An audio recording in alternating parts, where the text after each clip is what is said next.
आजकल एक मूवी की बहुत ज़्यादा चर्चा है और उस मूवी का नाम है द कश्मीर फाइल्स। जी हाँ, अनुपम खेर उस फिल्म में एक्टिंग कर रहे हैं, प्रोड्यूसर हैं। और आपको बता दूं, इसके अंदर प्रोड्यूसर अभिषेक अग्रवाल, डायरेक्टर विवेक अग्निहोत्री की जो ये मूवी है, ये कश्मीरी पंडितों के ऊपर बनाई गई है। और उसको लेकर अभी तक ये कश्मीरी पंडित अभियान चलाए हुए थे, धरने प्रदर्शन हर साल कर रहे थे, लेकिन किसी के कान पे जूं तक नहीं रहेंगी। यहां तक कि मानवाधिकार की बातें करने वाला इंटरनेशनल संगठन वो इस पर मौन रहा, देश के मानवाधिकार संगठन इस पर मौन रहे। और इसलिए ये मूवी बनाई गई थी, लेकिन मूवी को भी रिलीज नहीं होने दिया जा रहा था। ऐसा बात की जा रही थी कि ये धार्मिक उन्माद फैलाएगी और ये करेगी। अब मोदी सरकार आई है तो ये मूवी रिलीज हुई, और जैसे ही मूवी रिलीज हुई, आपको बताएं कि इस रिलीज होने के पहले भी बहुत सारे लोगों ने, बॉलीवुड के नेपोटिज्म करने वाले लोगों ने इस मूवी के खिलाफ षड्यंत्र किए।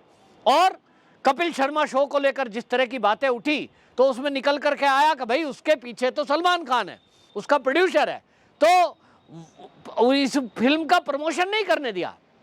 लेकिन उसके बावजूद जिस तरह का इस फिल्म को रेस्पॉन्स पब्लिक का मिला है, वो एक रिकॉर्ड है। और वो किस लिए मिला है? क्योंकि आज मीडिया के बजाय सोशल मीडिया का जमाना है, और सोशल मीडिया पर देश नहीं, देश के बाहर विदेशों में भी जहां जहां सनातनी हिंदू बैठे हैं, उन लोगों ने बाकायदा एक अभियान चलाया कि इस मूवी को ना चलाने देने के लिए यदि लोग एकजुट होकर और वो षड्यंत्र कर सकते हैं, तो क्या सनातनी लोग इकट्ठे होकर इस मूवी को सुपरहिट डुपर सुपरहिट बनाने के लिए इकट्ठे नहीं हो सकते? और उसका असर दिखाई दिया।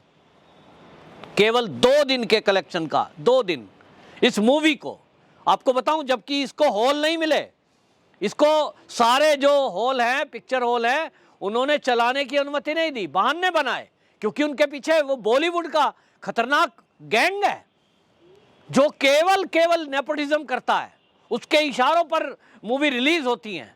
उन्होंने इनको चलाने को मना कर दिया। लेकिन आपको बताएं, ये 561 सिनेमा घर और 113 ओवरसीज स्क्रीन पर यह मूवी चल रही है। और इस फिल्म का जो रिकॉर्ड कलेक्शन हुआ है, जो मुनाफा हुआ है, वो उसने बता दिया है कि यदि इस देश के देशभक्त लोग, सनातनी लोग इकट्ठे हों, तो वो इस देशभक्ति की बयार को कहां तक ले जा सकते हैं। लोगों ने बहुत कोशिश की। और इसको लेकर के आपको बताएं, फिल्म के जो प्रोड्यूसर हैं, डायरेक्टर हैं, ये दोनों लोग प्रधानमंत्री जी से भी मिले। मोदी जी से मिलने के बाद इन्होंने कहा कि मोदी जी के जो शब्द थे उसने हमारा उत्साह बढ़ाया है। और मोदी जी ने ये कहा कि जिस मुद्दे पर आपने फिल्म बनाई है वाकई में सराहनीय काम है। इसको आपको बताएं, लोग सोच रहे हैं ये मुद्दा, इस मूवी को लेकर के पूरी जो चर्चा है वो इसलिए है क्योंकि 1900 दशक में कश्मीर के अंदर क्या हुआ, ये कश्मीरी पंडित जगह जगह बताते थे, लेकिन कोई उनकी बात सुनता नहीं था। इसी देश में आप देखिए कि ISIS जैसे हरकत हुई, लोगों को कत्लेआम किया गया, घेर करके सड़क पर उनको गोलियां मारी गई लोगों को, और उसके बाद उनके अंग शक्त विरक्त कर दिए, सामूहिक बलात्कार हुए। और इस सब में बाहरी आतंकवादी तो थे ही जो पाकिस्तान से आए थे, लेकिन कश्मीर के लोग, उन लोगों ने अपने मुंह से बताया है, जो कश्मीरी पंडित हैं, कि यही पड़ोसी लोग जिनके बारे में आज तक किसी को बताया नहीं गया, क्योंकि ये एक योजनाबद्ध तरीके से किया गया काम था।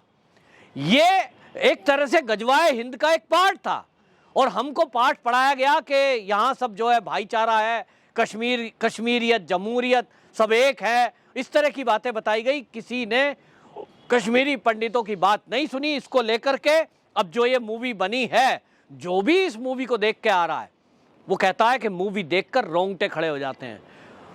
कोई भी कट्टर से कट्टर हृदय वाला व्यक्ति, चाहे वो पुरुष ही क्यों ना हो, अपने आंसू नहीं रोक पा रहा है। मुझे बहुत सारे लोगों ने ऐसे फ़ोन किया, हम मूवी देख के आए हैं, पवन जी आप भी ज़रूर मूवी देख के आना। लेकिन लड़के हैं, दोस्त हैं मेरे, वो कहते हैं हमें नींद नहीं आ रही है। वो सीन सामने आ रहा है कि क्या इस आज़ाद भारत में इस तरह का कुकृत्य हो सकता है। और इसको लेकर के मोदी जी का एक पुराना इंटरव्यू, एक वीडियो सामने आया है, जिसमें वो बोल रहे थे ये सब कब हुआ, जब केंद्र में कांग्रेस की गवर्नमेंट थी और राज्य के अंदर ये जो अब्दुल्ला परिवार है, ये सब सत्ता में थे, इन्हीं लोगों ने अपनी कुर्सी के लिए आतंकवादियों को प्रश्रय दिया, आतंक को बढ़ावा दिया। और ये जो कुकृत्य हुआ, इसमें बाकायदा इन्होंने मौन स्वीकृति दी। ये कश्मीरी पंडित वहां से अपनी जान बचाने के लिए रातों रात एक जोड़ी कपड़े में आए थे। मैं उसका गवाह हूं। मैं उस टाइम अपनी खुद की नौकरी के लिए तलाश कर रहा था। मैंने देखा दिल्ली के शास्त्री पार्क में आकर के जिस तरह से टेंटों में रहे थे, घर घर में जाकर महिलाएं बर्तन मांजने को मजबूर हुई। हम इकट्ठे करके, मैं क्योंकि आरएसएस में था, इकट्ठे करके संघ वालों ने योजना बनाई कि भाई इनकी मदद करनी है, और कोई तो मदद को आया नहीं। यहाँ दिल्ली की सरकार की आंख तो खुली नहीं। दिल्ली में बैठे थे तो इनको लगा कि केंद्र की सरकार यहाँ, क्योंकि किसी को आवाज़ ना सुनाई दे रही हो तो जंतर मंतर पे आते हैं, यहाँ बात करते हैं, मीडिया कवर करता है। लेकिन दुर्भाग्य से उस समय किसी ने इन कश्मीरी पंडितों की आवाज़ को नहीं उठाया। आरएसएस में था, लोगों ने तय किया कि इनकी मदद करनी है। हमने कपड़े इकट्ठे किए, घर घर से बर्तन इकट्ठे किए, राशन इकट्ठा किया, उन लोगों को पहुंचाया। ये उम्मीद थी कि थोड़े दिन बाद सरकार इनकी बात सुनेगी और थोड़े दिन बाद स्थिति नॉर्मल हो जाएगी, इनको वापस बसाया जाएगा। लेकिन आज आप सोचिए, 30 साल से ऊपर हो गया, इनको घर वापसी का किसी ने सोचा नहीं, इनकी बात किसी ने सुनी नहीं, इनकी बात किसी ने उठाई भी नहीं। और आज जब ये मूवी रिलीज हुई है, कम से कम देश के नागरिक ये जान तो रहे हैं इस मूवी से कि एक्चुअल में हुआ क्या था। और इसलिए मैं तो इस चैनल के माध्यम से इस देशवासियों से आह्वान करता हूं कि आप समय निकाल कर जरूर इस मूवी को देखिए। आपकी मूवी का जो पैसा, ये इन प्रोड्यूसर और डायरेक्टरों को जो हिस्सा बटेगा इसका, मैं कहता हूं ऐसे देश में लोगों का वो उत्साह बढ़ेगा, लोगों को समझ आएगा कि देश के खिलाफ साजिश करने वाले लोगों के बातों को ये किस तरह से उजागर करने वालों का देश ने साथ दिया है। आज जरूरत है कि जो हमारे देश में आक्रमणकारी आए थे उनके ऊपर फिल्माया जाए, फिल्मों को उनको बताया जाए कि वो आक्रमणकारी थे, ना कि वो ग्रेट महान थे। इस तरह की चीजें हमें गलत गलत पढ़ाई गई। आज जरूरत है कि हमारा जो सही इतिहास है उस पर फिल्में बने। हमारे देश में फिल्मों का बड़ा असर रहता है, खासतौर पे बच्चों और युवाओं पर। और उस मूवी में जो ये बॉलीवुड है आज जिसका नाम, इस बॉलीवुड ने साजिश के तहत हिंदू सनातन धर्म को बदनाम करने का काम किया। और एक नेपोटिज्म के जरिए यहाँ पर एक आतंकवाद को पालने वाले लोग, उस तरह की मानसिकता वाले लोग, उनके पैसे लगे। कई बार खुलासा हुआ है कि बहुत सारी फिल्मों में दाऊद का पैसा लगता था, बाद में उसके खिलाफ जांच होती थी, पकड़े जाते थे। आज तरीका बदल लिया है। आज आप पकड़ नहीं सकते उनको जो पैसा लगाते, क्योंकि आज भारत के अंदर ही ऐसे लोग बैठे हुए हैं जो इस तरह की इंडस्ट्री में पैसा लगाते हैं, 2 नंबर को 1 नंबर में करने का काम, 1 नंबर को 2 नंबर में करने का काम। ये सब काम चल रहा है। लेकिन आज की डेट में ये जो कश्मीर फाइल्स है, द कश्मीर फाइल्स, इसके बनाने वालों को वाकई में पूरा देश आज धन्यवाद दे रहा है कि कम से कम एक फिल्म मेकर ने ये हिम्मत दिखाई कि देशवासियों को जो सच है वो दिखाया जाए, कि इस देश में वही कांग्रेस, वही कम्युनिस्ट, जो ज्यादातर आप देखिए कम्युनिस्ट लोग कौन है, पत्रकारिता में वही लोग हैं, किसी ने बात नहीं करी।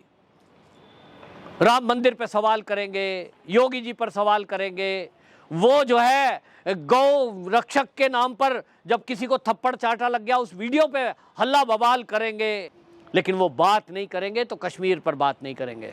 और इसलिए ये कश्मीर फाइल्स बनाई गई। और इसको लेकर के आपको बता दूं, 19 जनवरी 1990 में जो ये हुआ, इसको लेकर के जो फिल्माया गया है, इसको लेकर इसमें एक और मुद्दे को जो खड़ा किया गया है, जिसके बारे में देशवासियों को सोचना चाहिए। इस फिल्म में जो कुछ चीज़ें उठाई गई हैं और एक उठाया गया अल्पसंख्यकों का मैटर भी है। और उन्होंने कहा कि अल्पसंख्यक के नाम पर आप देखिए कि अल्पसंख्यकों को हमारे देश में अलग से मंत्रालय बनता है, अल्पसंख्यक कल्याण मंत्रालय। और इस अल्पसंख्यक की जो कैटेगरी है उसमें बताया गया कौन अल्पसंख्यक है। उसमें है मुस्लिम, जैन, सिख और बौद्ध। अब इनको अल्पसंख्यक की कैटेगरी में रखा गया है, जबकि कश्मीर के अंदर हिंदू अल्पसंख्यक थे, लेकिन उनको अल्पसंख्यक नहीं माना गया और इसलिए उनको वापस बसाया नहीं गया। ना उनको कहीं नौकरियों में आरक्षण मिला, ना उनको कोई सुविधा मिली, कोई उनके लिए मंत्रालय नहीं है जो जिस प्रांत में आज। और इसलिए ये समझने की जरूरत है कि आज आप देखिए मेघालय के अंदर 11.53% हिंदू है, यानी अल्पसंख्यक है। अरुणाचल प्रदेश में मात्र 29% हिंदू है, अल्पसंख्यक है। पंजाब के अंदर 38.40 ये प्रतिशत हिंदुओं का है। J&K में 28.4% हिंदू रह गया है।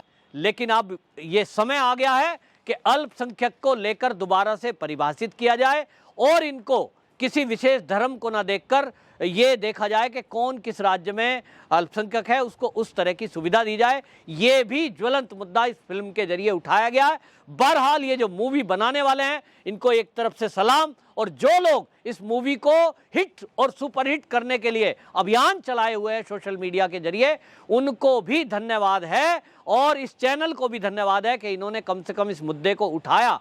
तो आपसे अनुरोध है कि इस चैनल की जो वीडियो है उसको भी ज़्यादा से ज़्यादा शेयर करें, लोगों तक इस मुद्दे को पहुंचाएं कि 1990 में जो हिंदुओं के कत्लेआम और बलात्कार हुए थे उसको उठाने का मादा अगर किसी ने दिखाया है तो द कश्मीर फाइल की टीम ने दिखाया है, इसके प्रोड्यूसर ने दिखाया है, डायरेक्टर ने दिखाया है। जरूरत है आज ऐसे फिल्म को हम प्रमोट करें ताकि आने वाले भविष्य में देश की हिस्ट्री के ऊपर सही इतिहास क्या है उसको कोई फिल्मांकन करने का साहस दिखा सके, और ऐसे लोगों को हम अप्रिशिएट करेंगे तो ऐसे लोगों की संख्या बढ़ेगी। इस देश में हिंदू बहुसंख्यक है, हमें किसी की तरफ देखने की जरूरत नहीं है। हम खुद में सक्षम हैं किसी भी फिल्म को सुपरहिट करने में या फ्लॉप करने में। और एंड में ये भी कहूँगा, जो नेपोटिज्म वाले बॉलीवुड के लोग हैं उनकी कोई भी मूवी, कोई भी सीरीज आए उसको फ्लॉप करने के लिए काम करिए, बिल्कुल देखने की जरूरत नहीं है। इनको अकल ठिकाने आ जाएगी। वंदे मातरम।